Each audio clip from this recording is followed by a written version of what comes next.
बोलिए प्रेम से श्री सदगुरु महाराज की जय। लेकिन कुछ पीछे से बोलने में कंजूसी कर रहे हैं। देखिए, आपको मैं महसूस करा रहा हूँ, ईश्वर के विशेष कृपा है क्योंकि आप लोग बोलते हैं। जो गूंगा व्यक्ति है वो बोल नहीं पाते हैं, उसको अगर कहेंगे ना बोलने के लिए, वो एक शब्द भी नहीं बोल पाएंगे। ईश्वर की कृपा है तब तो आप लोग बोलते हैं ना। इतना ही कृपा नहीं, देखने के लिए सुंदर सा आंख भी दिए हैं, जो सूरदास है वो देख भी नहीं पाएंगे। चलने के लिए पैर दिए हैं, जो अपाहिज व्यक्ति है वो आ सकता है, यहाँ नहीं आ सकता है। तो आइए दोनों हाथ खड़े करके गुरुदेव का एक बार और बुलंद स्वर में जय घोष कर ले। बोलिए प्रेम से श्री सदगुरु महाराज की जय। अखंड मंडलाकारणम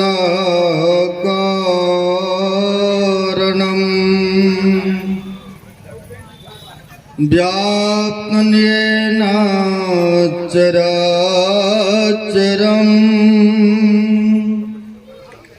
तत्पदं दर्शितं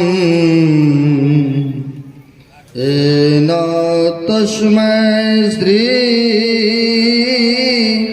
गुरुवे नमः।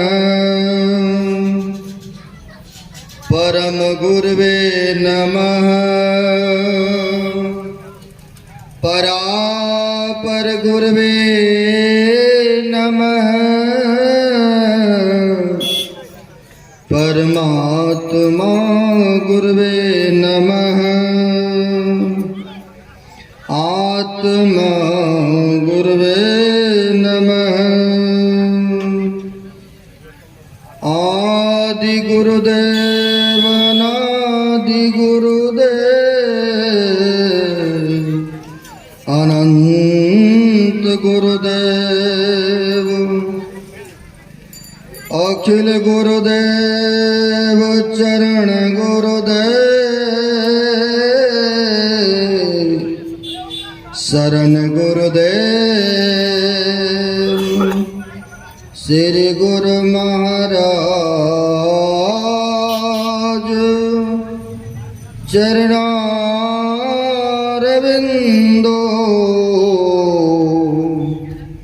नमो नमस्ते।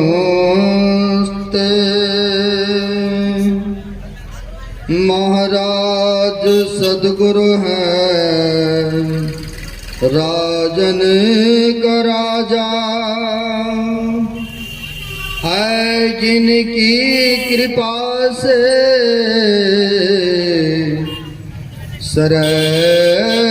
सर्व काजा। भनय में ही सोए परम गुरु नमामि।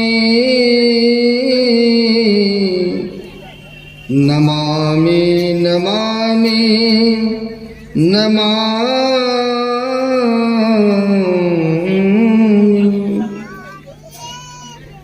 प्रातः स्मरणीय आनंद श्री भूषित जन जन में विराजित कन कन में विराजमान ऐसे सर्वव्यापक परमात्मा स्वरूप गुरुदेव के पाद पद्मों में बारंबार नमन है। तीर्थ को भी पावन करने वाले मंचस्थ पूज्य साधु चरण, आदरणीय माइक संचालक साहब, आदरणीय मुखिया साहब, आए हुए सदगुरु के सद भक्तगण, इस आयोजक के कर्ता श्रद्धेय राजा सोनी जी और इनके सहयोजक गण श्रद्धेय मंटू बाबू, अशोक बाबू और भी हैं, जो कि यह विशाल आयोजन यह रखा गया है मानव के कल्याण हेतु। अभी हम आप पवित्र ग्रंथ रामचंद्र मानस के सप्तम सोपान बाल कांड से सुन रहे थे गुरु के संबंध में। कहा है गुरु से बढ़कर के 33 करोड़ देवताओं में से श्रेष्ठ गुरु को बताते हैं। और सब देवताओं में श्रेष्ठ 3 देवता का वर्णन आया है, ब्रह्मा विष्णु और महेश का। लेकिन यहाँ पर कहते हैं 3 लोग 9 खंड में गुरुते बरा न को अकर्ता करे न कर सके अ गुरु करे सो हो। कहते हैं जो 3 लोग ब्रह्मा विष्णु महेश है, जो उनसे काम होने वाला नहीं है वह गुरु कर दिखाते हैं। आप कहेंगे ऐसा है, तो आपको मैं ले चलता हूं जो यह संत मत के देख रहे हैं, यह तुलसी साहब से प्रारंभ हुआ है, जो कि हाथरस निवासी थे यूपी में। यूपी के तुलसी साहब थे हाथरस निवासी, और तुलसी साहब यह संत मत का प्रसार करते थे, जीव का उद्धार का मार्ग बताते थे, क्योंकि संतों का यह परंपरा ही रहा है जीवों का उद्धार के मार्ग बताना। यह शुरू से चलता आ रहा है। तो वह तुलसी साहब ऐसे पहुंचे हुए फकीर थे, यहाँ वहाँ सत्संग करते रहते थे। और बाबा देवी साहब के पिता का नाम था बिंदश्री प्रसाद दास। अब होता क्या था, उनका शिष्य था, जो भी पुत्र या पुत्रियां हुआ करते थे वह जीवित नहीं रहते थे। एक दिन मन में हुआ बिंदश्री प्रसाद जी को कि हम ऐसे पहुंचे हुए का शिष्य हैं, क्या उन्हें उनसे आशीर्वाद मांगते हैं? कोई वंश को चलाने वाला तो होना चाहिए ना। समय पाकर के तुलसी साहब का आगमन हुआ, जो कि सत्संग कराते ही रहते थे। जब तुलसी साहब आए तो आकर के निवेदन करते हैं, प्रार्थना करते हैं। कई बार हम लोगों को भी बुलाते हैं भक्त लोग, महाराज कृपा करो, यह दुख है, यह परेशानी है। तो संत महात्मा तो शुभ चिंतक होते ही आपके लिए, भला चाहते ही है। अब वैसे ही प्रार्थना करते हैं कि महाराज आपकी कृपा से तो सब कुछ है, लेकिन वंश को चलाने वाला कोई नहीं है, आप कृपा करें। तो संतों को दया होते हैं। कहा है संत महापुरुष जो वचन निकाल देते हैं विद्या न होई देव ऋषि वाणी। अब तुलसी साहब कहते अच्छा ठीक है, आपकी बार जो जन्म लेंगे ना वह जीवित रहेंगे। बड़े खुशी हुआ मन में, क्या आशीर्वाद मिला है संतों महापुरुषों का। और कह दिए थे आपकी बार जो जन्म लेंगे वो बड़ी तेजस्वी, बड़े ज्ञानी भी होंगे। आशीर्वाद था, और तुलसी साहब का आशीर्वाद फलीभूत हुआ। ऐसे फलीभूत हुआ कि बाबा देवी साहब जैसे अवतरण लिए, जो कि संस्कार बच्चे से ही थे, क्योंकि आशीर्वाद था ना। बचपन से ही इनके संस्कार भक्ति लाइन में। जब बड़ा हुआ, पढ़ाई लिखाई हुई, यहाँ तक कि सरकारी काम भी करते थे, डाकिया का काम करते थे। लेकिन बाबा देवी साहब काले कपड़े पहनते थे। अभी भी जाएंगे मुरादाबाद आपको देखने को मिलेगा, काला एक ही कपड़ा यहाँ से पहनते थे घुटने तक, उसको बोलते थे हल्फी। वो अभी भी दर्शन के लिए रखे हुए हैं। तो वह कपड़ा पहनते थे। तुलसी साहब के 4 प्रमुख शिष्य हुए। आपको शायद पता होगा या नहीं होगा, मैं बताना चाहता हूं। 4 प्रमुख शिष्य हुए तुलसी साहब के। और उसी में जैसे पंजाब में देखते हैं राधा स्वामी नाम से प्रचलित है, वो भी लिखते हैं संत मत सत्संग व्यास। हमारा होता है संत मत सत्संग। क्या होता है तो में कहीं यह संत मत सत्संग आश्रम लिखा रहता है, कहीं पर महर्षि में ही आश्रम लिखा रहता है, और कहीं कहीं आप देखेंगे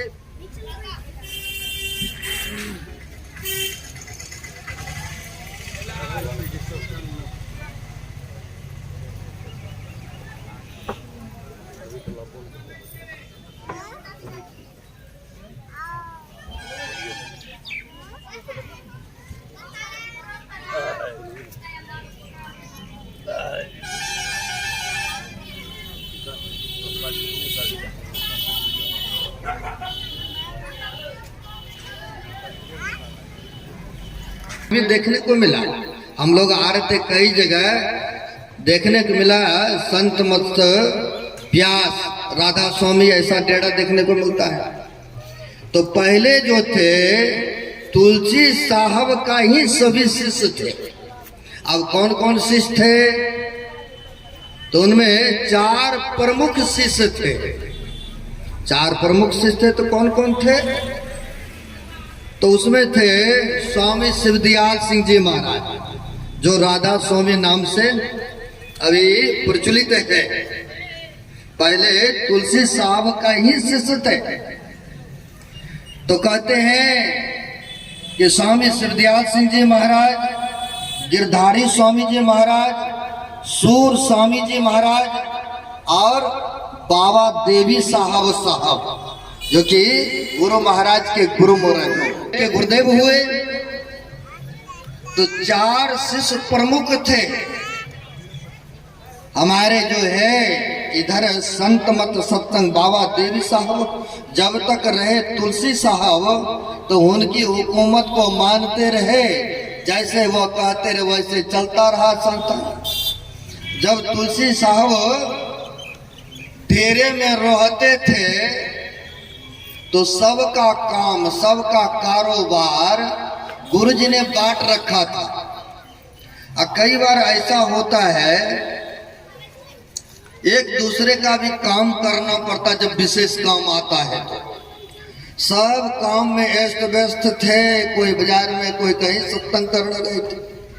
तुलसी साहब और सूर स्वामी ही दोनों थे डेरे में।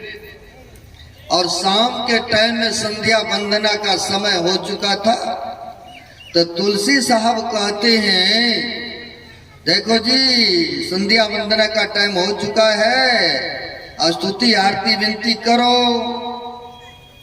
तो सूर स्वामी जी कहते, जो सूरदास जिसको कहते नहीं, जैसे सूरदास भी हुए हैं, तो यानी कि आंख से नहीं दिखते थे, तो उनका नाम ही था सूर स्वामी। तो सूर स्वामी से कहते हैं तुलसी साहब कि संध्या वंदना का समय हो चुका है, किताब उठाओ और पाठ करो। कहते हैं सूर स्वामी, हमें तो आंख से दिखता ही नहीं है, तो हम कैसे पाठ करें गुरुदेव? तो कहा, अरे तुमको हम कह रहे हैं, मेरा आदेश है कि तुम पुस्तक उठाओ और संध्या वंदना का समय हो चुका है, पाठ करो। क्योंकि संत कह रहे हैं, मानना मुख्य होता है सेवक के लिए। अब यहाँ पर कहते आज्ञा का पालन हेतु वो जो सूर स्वामी थे, तुलसी साहब का शिष्य, उन्होंने पुस्तक उठा लिया, ऐसे हाथ को टकटोलते उठाया, पुस्तक हाथ में आया और सोचा ऐसे उल्टा करके, ने ऐसे पन्ना जैसे उल्टाते हैं, उन्होंने पन्ना को ऐसे उल्टाया। और उल्टाया तो जो आंख में रोशनी नहीं था पढ़ने के लिए नहीं दिख रहा था, यह संसार को नहीं दिख रहा था। जैसे गुरु का आज्ञा पालन किए, पुस्तक हाथ में लिए, अब पढ़ना चाहा वैसे पढ़ने भी लग गए। श्री सद्गुरु महाराज की जय। वैसे पढ़ने लग गए। तो ऐसे तुलसी साहब का शिष्य थे बाबा देवी साहब। ये भी बाल ब्रह्मचारी त्यागी थे, आपको पता होगा। वह ऐसे महापुरुष बाबा देवी साहब जी, क्योंकि गुरु की महत्व के बारे में पाठ सुने। गुरु क्या करते हैं? मुर्दा को भी जिंदा करते हैं ना, है? जीवन दान देते हैं। संतों में ऐसी योग्यता, ऐसी क्षमताएं होते, बशर्ते उनके आज्ञा का पालन करेंगे तब तो। इसलिए कहा है, गुरु गोविंद दो करे, काको लागो पांव। अब बलिहारी गुरु आपने जिन गोविंद दियो बता। अगर गुरु नहीं होते तो गोविंद मतलब होता है परमात्मा ईश्वर। उस ईश्वर को बताने वाला नहीं होते, इसलिए कहते गुरु की बहुत बड़ा महत्व है। गुरु वह गोविंद को दर्शन कराने वाले होते हैं। अब क्या होते हैं रे, बाबा देवी साहब संतों के रही है परंपराएं, प्रसार प्रसार, जीवों के उद्धार, जीवों के कल्याण हेतु वह दुखों को, कष्टों को झेल झेल करके भी दूसरे को सद्ज्ञान बांटने का प्रयत्न करते थे। बाबा देवी साहब नदी के किनारे में, जैसे अधिवेशन होता है ना, नहीं तो कहाँ होता है, ज्यादा तौर पर बड़ा बड़ा अधिवेशन होता है तो नदी के किनारे होते हैं, क्योंकि वहां खुली डुली जगह है। नदी में स्नान करेंगे, सारी सुख सुविधाएं हैं, वातावरण अनुकूल है, तो खुली जुली जगह पर पंडाल लगते हैं। तो वहां पर नदी के किनारे क्या था कि बाबा देवी साहब का सत्संग चल रहा था। इसी तरह से अब नदी के किनारे चल रहा था, कोई गांव के एक व्यक्ति का डेथ हो गया था, यानी मृत्यु हो चुकी थी। तो उनको दाह संस्कार के लिए श्मशान घाट लाया गया। अब श्मशान घाट लाए तो वहां पर चिता तो रचाना, जलाना है। अब बाबा देवी साहब ने कहा अपने शिष्यों से, ऐ जी जाओ उनको थोड़ा देर के लिए बोलो, रुकेंगे, अभी प्रवचन का कार्यक्रम चल रहा है। वो लोग अगर जलाएंगे तो धुआं मारेंगे, हम लोगों को डिस्टर्ब होगा, इसलिए बोलो उनको थोड़ा रुक जाएंगे। ऐसा कहा जा करके। तो कहा कई आदमी तो समझदार भी होते हैं और कई आदमी मानते नहीं है पकड़ियों के बातों को। कहा आपका काम है सत्संग करना, आप कीजिए, और मेरा काम है जो करने के लिए आए हैं दाह संस्कार करके हम घर जाएंगे, इसलिए हम नहीं मानेंगे। बाबा देवी साहब के शिष्य जाके कहते हैं गुरुदेव वो मानने के लिए तैयार नहीं है। देखिए संतों की मौज होते हैं, कहा है जो न करे लकी और सो करे फकीर। अब उनकी मौज होते हैं, कहा उन्होंने मेरे बात का इनकार किया है, नहीं माना। कहा गुरुदेव नहीं माना उन्होंने। तो बाबा देवी साहब काले कपड़े पहनते थे, लाठी लिया हाथ में और चल दिए जिधर चिता रचा रखे थे। अब अग्निदाह संस्कार करना था, चल दिए। चल दिए तो वो लोगों ने देखा इतनी तेजी में आ रहा है, हो न हो कहीं शराब ना दे दे, क्योंकि इनकी उल्लंघन की है ना वचन का, डर भय तो सबको होता है। अब सोचा वो लोगों ने नहीं इनके सामने रहेंगे साधु बाबा के निगाह में, और नहीं हमको शराब मिलेगा, क्यों नहीं हम खिसक जाना। अब कब तक यहाँ पर खड़े रहेंगे, हैं? वो भी आएंगे तो फिर जाएंगे भी, देखेगा कोई नहीं है। तो बाबा देवी साहब अपने शिष्यों के साथ हाथ में लाठी लिए हुए और वहां तक पहुंच गए और सब के सब उस जगह से डर के मारे सब दूर दूर भाग निकला। वहां पर कोई नहीं टिका, कहीं हो ना हो कुछ शराब दे दे, कुछ ऐसा कुछ कह दे, क्योंकि संतो ऐसे होते हैं, कहीं क्या पता क्रोध में आ रहे हैं इतना तेजी में। अब डर के मारे सब के सब वहां से भाग निकला। और जब भाग गए बाबा देवी साहब उस चिते के पास पहुंचते हैं।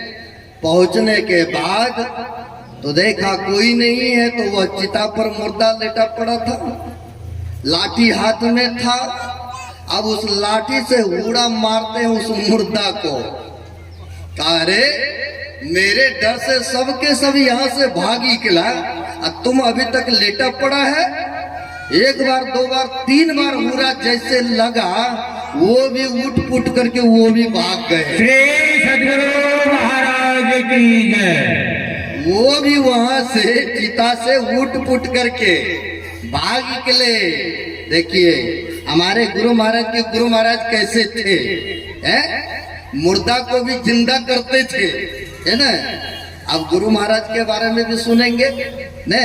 गुरु महाराज को तो आप लोग बहुत चमत्कार बहुत ऐसे सुने होंगे, या जीवन में कई व्यक्ति को घटना भी घटता है, विश्वास जिनको होता है तो वो कहते नहीं नहीं गुरु महाराज के हमारे ऊपर विशेष कृपा है, मैं तो ऐसे विकट परिस्थिति से बचा हूं ने।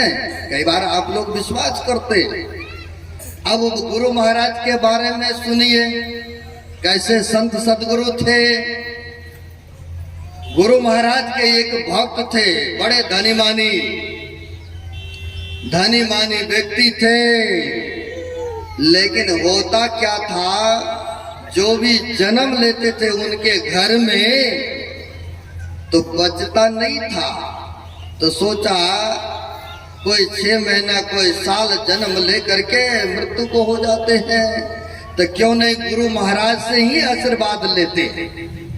बूढ़ी माई ने अपने बेटा और पुतों को लिया और चले। वो धामों वो तीर्थों में नहीं गए। कहा हमारे पहुंचे संत सदगुरु हैं, क्यों नहीं मैं उन्हीं से अर्जी विनती करूं। अब चले गुरु महाराज के पास में, वहां गए, नमन करते हैं और नमन करके अपना दुखनामा सुनाने लग गए। गुरुदेव आपका ही हम लोग सेवक हैं, भक्त हैं, सब कुछ तो आपकी कृपा से सब कुछ से संपन्न है, लेकिन वंश चलाने के लिए कोई नहीं है। गुरु महाराज आप कृपा करते पहुंचे हुए संत हैं, फकीर हैं। कहते संतों की मौज होते हैं। गुरु महाराज ने एक फल उठाया, कहा जाओ बेटा पुतों को दे देना, समय होगा तो कृपा होगी, ईश्वर की कृपा होंगे और आपकी बार जो जन्म लेंगे वह आपके वंश का परंपराएं रहेंगे, वह वंश को आगे बढ़ाएंगे। बूढ़ी माई बड़ा खुश हुआ कि गुरु बाबा का आशीर्वाद मिला। आया प्रसाद फल दे दिए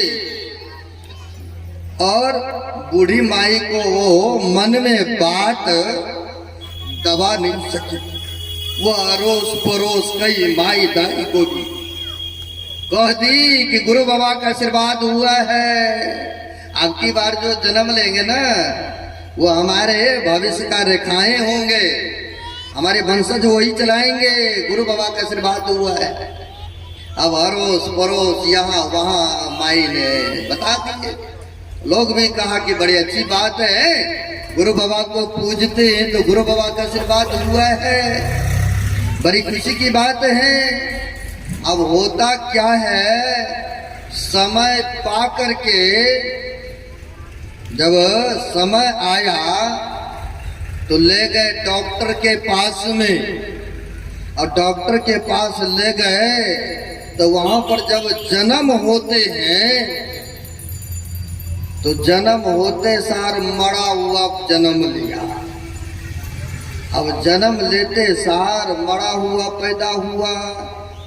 अब तो जो अड़ोस पड़ोस के लोग थे ताने मारने लग गए बूढ़ी माई को, क्या ऐसे गुरु बाबा का पूजा करते थे?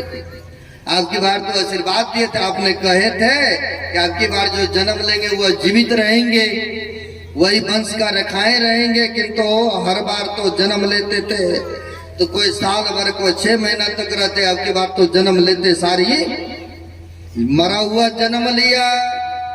अब बूढ़ी माई ने बच्चे को गोद में ले ली, गुरु महाराज के तस्वीर के पास विलाप करती है, रोती है कि गुरु महाराज आपने तो आशीर्वाद दिए थे, क्योंकि कहा है संत वचन पलटे नहीं, जो संत कह गए हैं उनका वचन पलटता नहीं है। कहते जो गाड़ी की लीक, जैसे गाड़ी चलते हैं ना कच्चे में तो गाड़ी की लीक पड़ जाते हैं ना, तो कहते हैं पलटू संत जो कही गए, जो संत महापुरुष कही गए सोई बात है ठीक, और संत वचन पलटे ने जो गाड़ी की लीक। अब संतों ने आशीर्वाद दिए है ना गुरु महाराज ने, अब यहाँ पर लोग ताने मार रहे हैं, ऐसे गुरु बाबा का पूजा करती हो? कहा था कि जन्म लेंगे, अब की बार ये जीवित रहेंगे, लेकिन जन्म लेने से पहले इनकी मृत्यु हो चुकी है। अब बूढ़ी माई ने बच्चे को गोद में ले रखी है ना, गुरु महाराज की तस्वीर की तरफ देखती है, आंखों से आंसू बहाती है, लेकिन कितना देर तक रखेंगे गोद में ने? घंटा 2 घंटा 4 घंटा। कुछ समझदार व्यक्ति थे, कहते हैं अरे जो होना था वो तो हो गए, अब वापस होने वाला नहीं है, तो इनको दफना देते हैं जमीन में। बच्चे को तो बूढ़ी माई देती नहीं है, क्योंकि उनको विश्वास है कि गुरु महाराज ने आशीर्वाद दिए थे, ये कैसे हो सकता? मिथ्या न होई देव ऋषि वाणी। कब तक रखेंगे गोद में, है ना? अब दे नहीं रही है तो क्या करेंगे? दूसरे जबरदस्ती तो लेगा ना, कब तक रखेंगे गोद में? अब जबरन आदमी छीनने लग गए कि 2 जो होना था जो हो गए, घटित हो गए, अब इनको हम वहां जाकर के दफना देते हैं। छीना छोड़ी नहीं, बूढ़ी माई कहती है गुरु बाबा का आशीर्वाद है, हमारे वंश का यही परंपराएं होंगे, यही हमारे वंश का रेखाएं होंगे। कहा अरे जीवित रहता तब तो यह वंश को बढ़ाते, जो होना था वो तो हो गया, अब तो इसको इनको हम जल प्रवाह कर देंगे या तो दफना देंगे। जबरन छीनने लग गए वो लोग। नहीं, कब तक रखे? 2-4 घंटा रखा। जबरन गोद से छीना छोड़ी करने लग गए। और जैसे बूढ़ी माई दे नहीं रही है वो लेना चाह रहे हैं। इतना ही देर में छीना छोड़ी जो हुआ, उतना ही देर में बच्चा भी रोने लग गए। श्री सद्गुरु महाराज की जय। उतना ही देर में बच्चा भी रो पड़े, क्योंकि संतों का आशीर्वाद था ना। ऐसे गुरु महाराज का आशीर्वचन था, है ना। और हम लोग भी ऐसे महापुरुष का भगत है ना। अगर हम लोग भी विश्वास करेंगे, अगर उनके कथनों चलेंगे, तो कहते हैं मृत्यु को भी जिंदा करते हैं। और हम लोगों को जो आपदाएं हैं, तरह तरह के कष्ट हैं, क्या वो दूर नहीं करेंगे? अवश्य करते हैं। कहा है महापुरुषों ने, पलटू लिखा नसीब का। अगर पीछे कुछ लिखा हुआ है ना, ऐसा उपक्रम है, अशुभ लिखा हुआ है, तो कहते हैं पलटू लिखा नसीब का, संत देत है फेर। संत के पास में वैसे क्षमता होते ने, वह पासा को पलट देते। कहते हैं संत देत है फेर, लेकिन साचा दिल नहीं आपनो ताते लागे थे। अगर सच्ची दिल मन से याद करेंगे तो कोई विलंब नहीं, कोई देर नहीं लगेंगे, है ना। इसलिए रामायण में सुन रहे थे, जो तम से यानी अंधकार से वह प्रकाश में कर दे तो वही तो गुरु होते हैं। बंदो गुरुपद पदुम परागा सुरचि सुहास सरस अनुरागा। कहते हैं जो मुंह अंधकार रूपी से आपको ऊपर उठा दे, जो प्रकाश में जाने का मार्ग बता दे, तो वही तो सच्चा सदगुरु होते हैं, है ना। गुरु भी संसार में बहुत है। एक सहजो भाई हुए संत, उनका कहना है, सहजो जगत में गुरु बहुत फिरे, ज्ञान ध्यान सुध नाही, अतार सके नहीं एक को, गए बहुत की बात। कहते हैं सहजो जगत में गुरु बहुत फिरे, कपड़ा पहन लेते हैं ने, हमें बता रहे थे, कपड़ा पहन लेते हैं, चंदन टीका लगा लेते हैं, देखिए क्या क्या कर्म करते हैं ना। बहुत ऐसे हैं, गुरु बनने में कोई दिक्कत नहीं, कोई तरह की नहीं, बाल दाढ़ी मुंडन किए बस बन गए, कपड़ा धारण किए हो गए, है ना। बहुत ऐसे होते हैं। तो यहाँ पर कहते हैं तार सके नहीं एक को, यानी एक को तो उद्धार कर नहीं सके, लेकिन बहुत को अपना बनाना चाहते हैं। गहे बहुत की बहुत को शिष्य बनाना चाहते हैं, है ना। लेकिन हमारे गुरु महाराज का हुक्म है, ऐसे व्यक्ति शिष्य बनते हैं। प्रतिज्ञाएं हैं जो 6 महीना पूर्व से ही मांस मच्छी अंडा शराब इत्यादि को छोड़ रखे हैं ने, जो लिए होंगे पहले घोषणा करते हैं। जो 6 महीना पूर्व से छोड़े हैं वही व्यक्ति लेंगे और जीवन में कभी नहीं खाएंगे, नहीं पिएंगे, किसी भी प्रकार की नशाओं का सेवन नहीं करेंगे। तो देखिए गुरुदेव का ऐसे हुक्म होते हैं।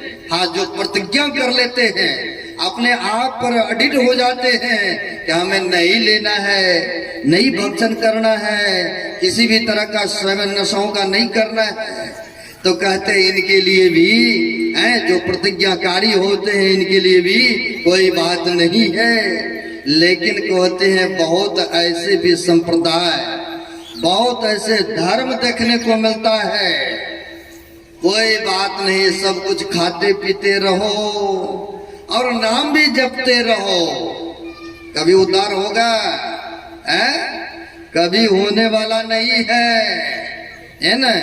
लेकिन हमारे गुरु महाराज कहते हैं पहले ये सबको छोड़ो और तब जाकर के जुड़ो, और जब जुड़ेंगे थोड़ा भी ध्यान सुमरण करना प्रारंभ करेंगे तो कहते हैं सदगुरु का जो बीज पड़ा है, जो उसके अंदर में संस्कार पड़ गया है, वो कभी भी नीचे के जोनी में जाने नहीं देंगे।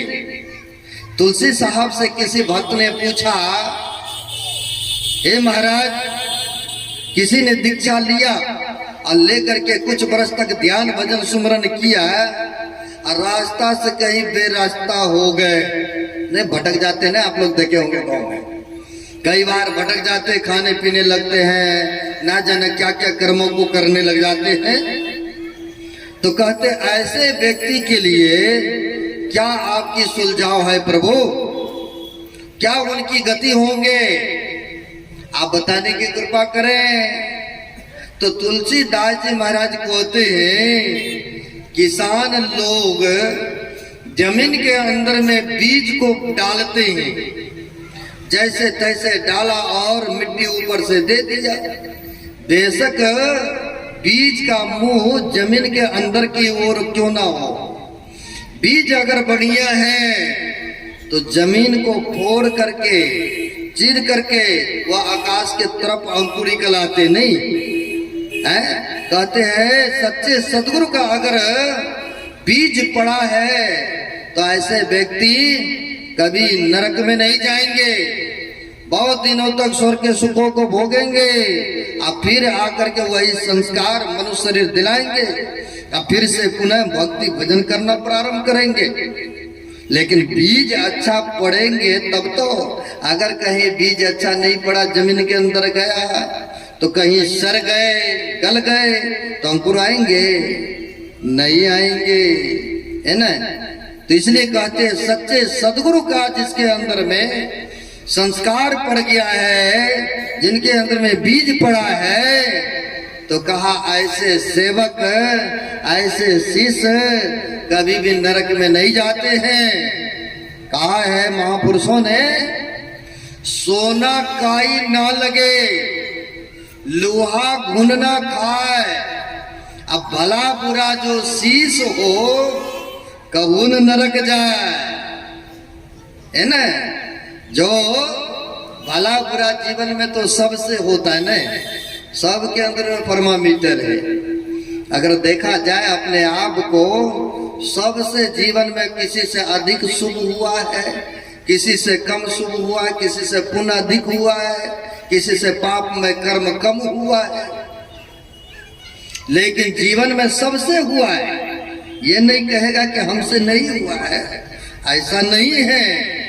लेकिन कहते हैं गलती करके जो मान ले उसे इंसान कहते हैं, गलती करके जो न माने उसे शैतान कहते हैं, और गलती पर गलती जो करते रहे उसी को शैतान कहते हैं, है ना। लेकिन गलती करके अगर यदि सुधार अपने में ला लिया, अगर क्षमा मांगते हैं, गुरुदेव हमको इतना शक्ति दे ताकि हम भविष्य में गलत काम नहीं करें, हम प्रार्थना करें। अगर ऐसे भावना लेकर के आते हैं, ऐसी सच्चे दिल में से प्रार्थना करते हैं, तो कहा है जागी रही भावना जैसी, रामायण को पढ़ते हैं ना, कहा जागी रही भावना जैसी, दिन की प्रभु मूर्ति देखी तीन तैसी। अगर उस तरह की भावनाएं होंगे, सच्चे दिल मन से पुकारेंगे, तो कहते उस तरह से कृपा कर देते हैं महापुरुषों ने, है ना। लेकिन सच्चा सदगुरु मिलेंगे जीवन में तब तो, इसलिए कहते हैं सच्चा सदगुरु के तलाश करना चाहिए।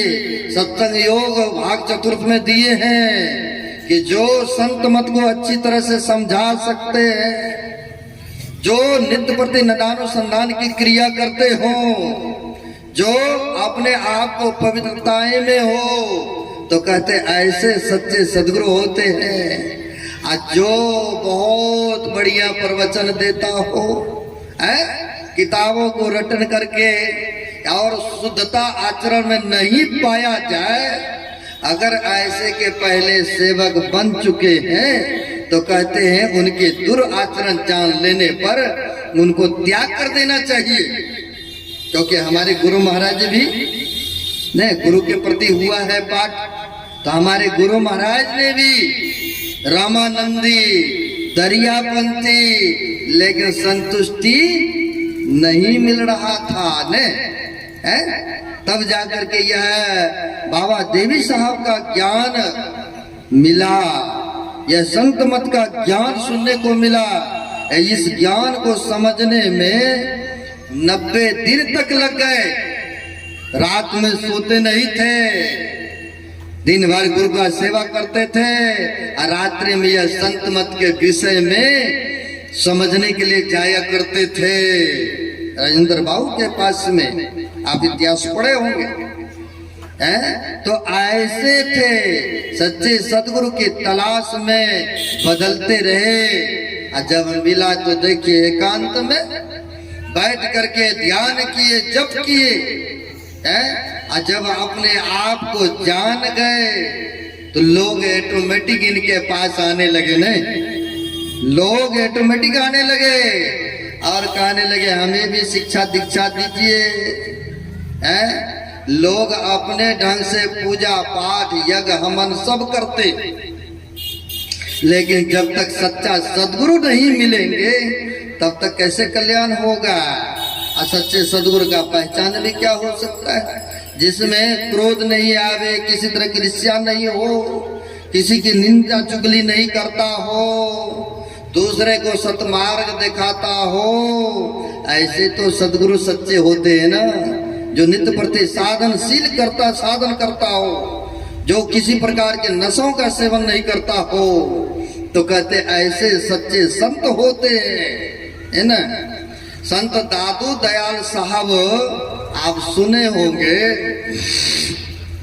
संत दादू दयाल साहब जंगल में कुटिया बना के रहते थे, है ना। आप लोग सुनेंगे उधर ट्रैक्टर गाड़ी घोड़ा तो देखते ही रहते ना, इधर देखेंगे तो बढ़िया रहेगा। तो दादू दयाल साहब जंगल में कुटिया बना करके रहते थे। अब पहले के ऋषि महापुरुष पराया करके नदी के किनारे रहते थे, ये जंगलों में या पहाड़ के कंदरों में।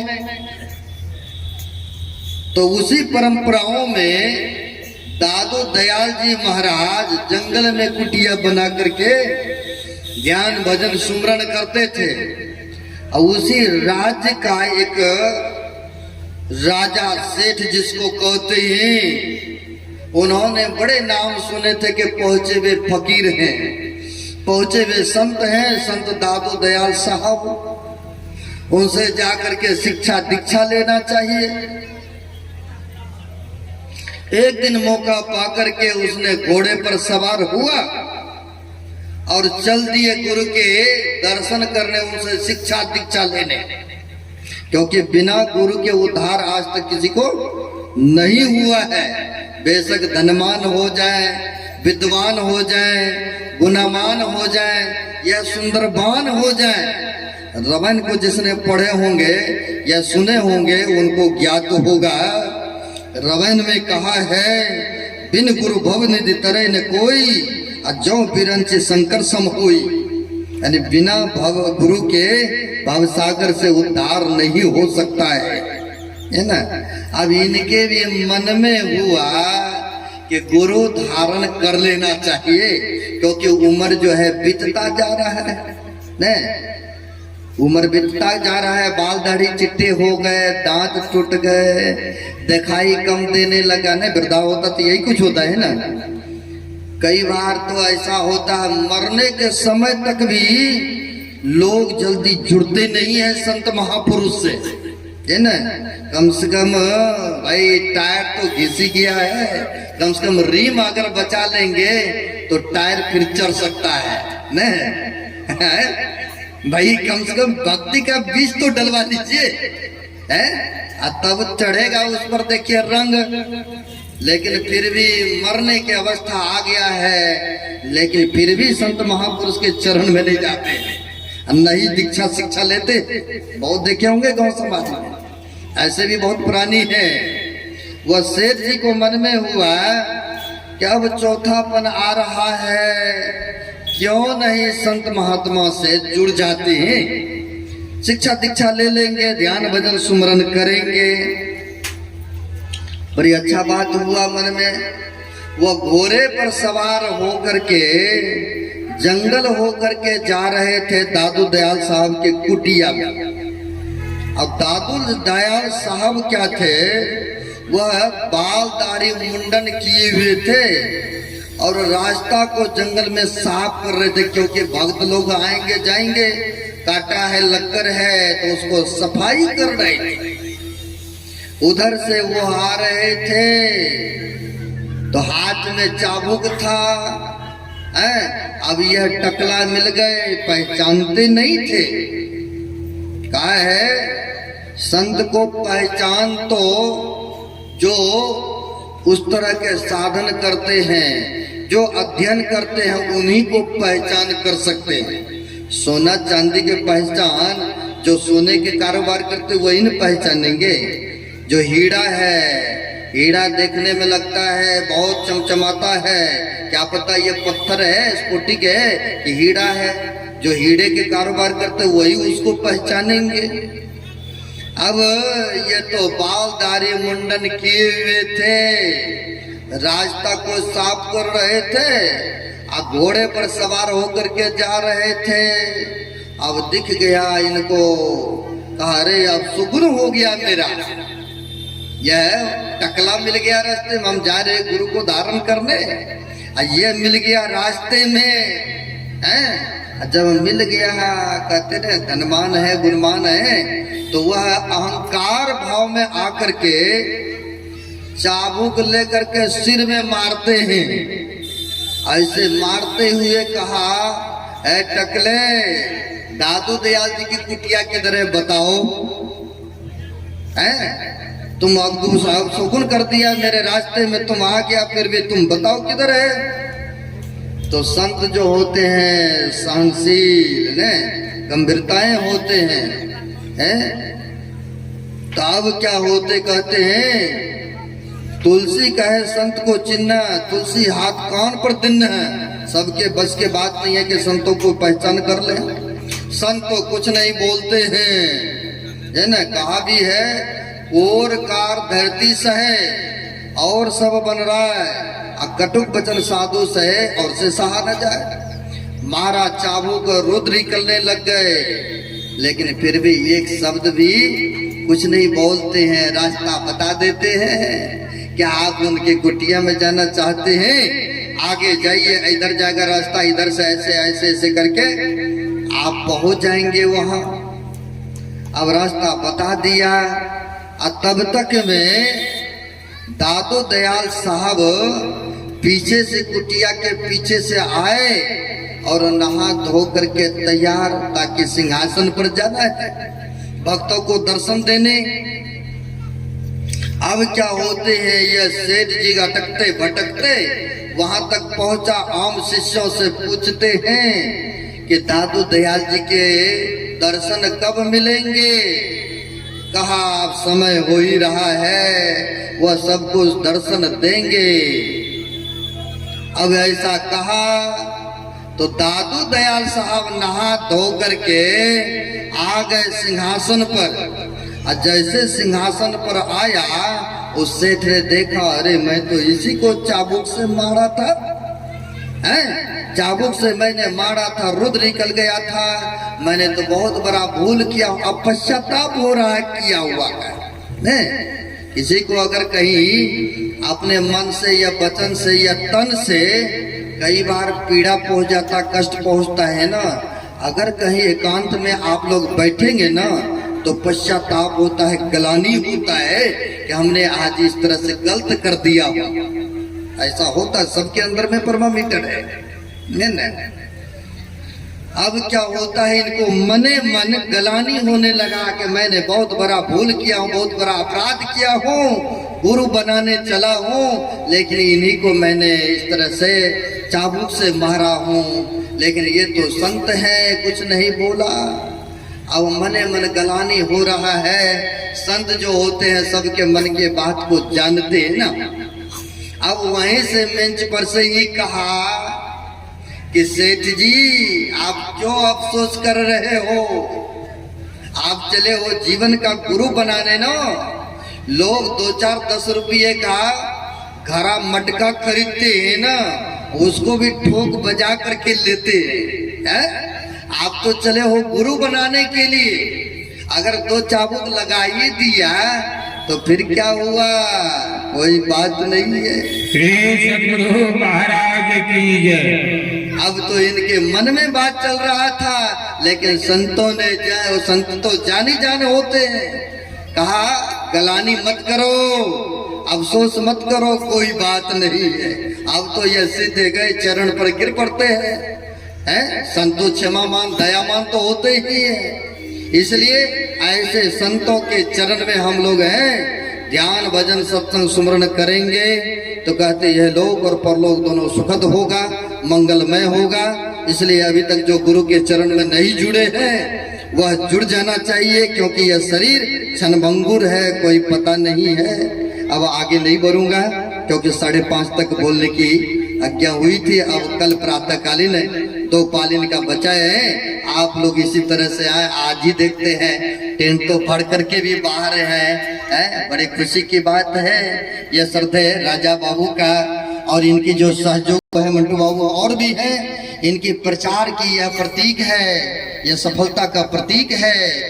आज ही पंडाल से बाहर हो चुके हैं, बहुत सारे भक्तगण आए हैं, बड़ी खुशी हो रहा है। कल भी आइए, जो भी ज्ञान प्रसाद है आपके बीच में बिखरने का कोशिश करूंगा। अब हमारे